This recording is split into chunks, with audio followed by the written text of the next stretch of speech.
Boa tarde a todos, saúdo todos os presentes e a banca. Meu nome é Eusébio e eu vou apresentar, não apareceu, o trabalho intitulado Fatores de Risco para o Desenvolvimento de Infecção por Bacilos Gram-negativo multidroga resistentes em pacientes vítimas de politrauma admitidos em UTI de referência para trauma do HC-FEMUSP. Declaro não ter conflito de interesses para essa aula e esse trabalho teve apoio financeiro do CDC dos Estados Unidos e do JH Piego. Então, nós sabemos que o trauma é uma importante causa de morbimortalidade, sendo que no Brasil é a terceira causa de mortalidade, as causas externas, principalmente os acidentes de trânsito, e com a melhoria na qualidade de tratamento destes pacientes politraumatizados, esses pacientes passam a ficar mais tempo dentro do hospital e em unidades de terapia intensiva e são submetidos a mais procedimentos invasivos e cirúrgicos. Então, as infecções se tornam complicações frequentes, sendo que elas são causas frequentes de morte tardia nesses pacientes. E nós conhecemos o impacto da resistência antimicrobiana neles. De fato que, aqui no Brasil, um grande estudo mostrou que metade dessas infecções são causadas por bactérias multidroga resistentes. E nós desconhecemos os fatores de risco na população geral, porque a maioria deles são descritos em populações vítimas de guerra, combatentes de batalhas e veteranos. Então, aqui no Brasil, temos poucos dados sobre isso. Desta forma, nosso objetivo foi descrever quais os fatores de risco para a infecção por bacilos gram-negativos multidroga resistentes em pacientes admitidos em uma unidade de terapia intensiva de referência para trauma do Hospital das Clínicas da Faculdade de Medicina da USP. E como objetivo secundário, tivemos a identificação de fatores de risco para o desenvolvimento de colonização por estes BGN-MDRs. Foi uma coorte prospectiva de abril de 2022 a março de 2023, realizada na UTI do trauma, que recebe pacientes neurocríticos e pacientes vítimas de politrauma, uma unidade de referência dentro do hospital que conta com 12 leitos individuais. Foram excluídos os pacientes menores de 18 anos de idade ou aqueles pacientes que não coletaram suave admissional para screening de enterobacteriales resistentes a carbapenêmicos, que eu chamarei de CRE a partir de então. O desfecho primário foi a infecção por CRE, infecção por Pseudomonas aeruginosa resistente a carbapenêmicos e a Acinetobacter baumannii resistente a carbapenêmicos. Para a definição dos critérios de infecção, utilizamos os critérios da Anvisa de 2021 e, em alguns casos, a análise individual para determinar se isso correspondia à infecção ou colonização. E o desfecho secundário foi a colonização pelos mesmos agentes em swabs de vigilância que eram coletados semanalmente conforme protocolo do nosso estudo e culturas sem preencher critérios de infecção. Nós escrevemos para todas as variáveis estudadas tabelas de associação e frequência, adotamos um nível de significância estatística de 5%, um P menor que 0,05, e realizamos regressão logística simples e multivariada ajustada pelo melhor critério de informação de ACAIC para identificar os fatores associados ao desfecho do nosso estudo.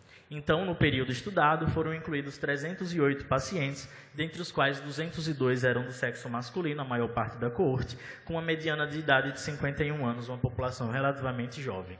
Metade da amostra, 51%, correspondia a vítimas de politraumatismo, cujo mecanismo mais comum foi o trauma contuso, e o sistema mais acometido foi o crânioencefálico. O traumatismo crânioencefálico teve uma alta ocorrência, 75% dos casos, e, sobretudo, grave, uma mediana de escala de coma de Glasgow de 6. A mediana de tempo de internação dos nossos pacientes foi de 20 dias, variando de 9 a 46. Aqui eu trago as características demográficas clínicas e os desfechos da nossa população. Dentre os 308 casos inclusos, a gente vê que era uma população sem muitas comorbidades, um índice de comorbidade de Carlson de 1, com a mediana de 0 a 3, mas bastante grave, com SOFA score de 9 mediana.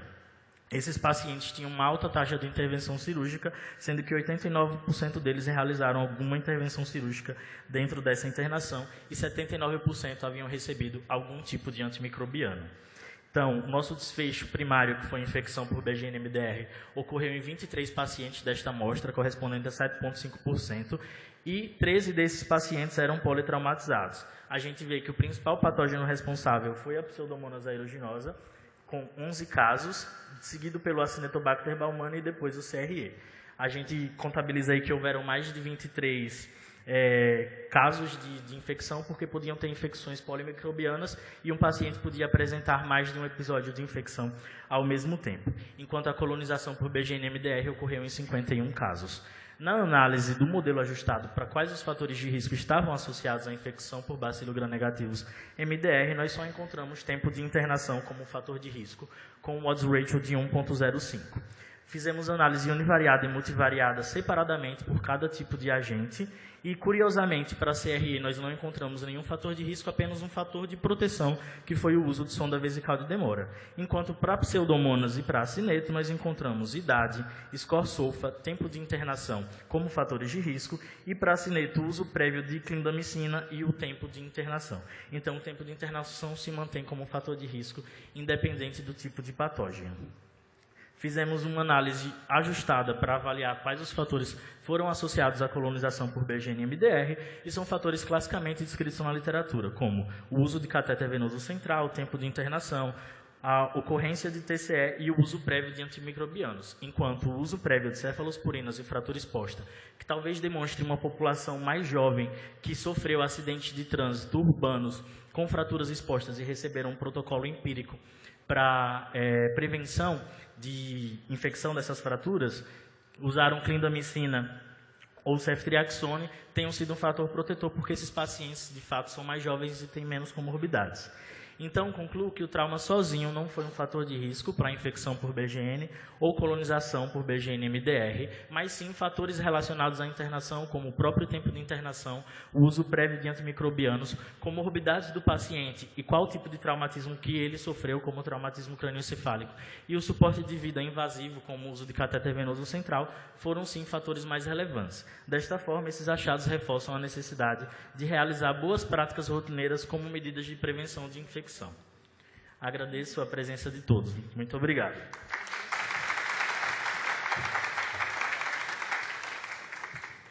Obrigada, eu queria te agradecer pelo excelente trabalho, pela excelente apresentação e pela contribuição, né?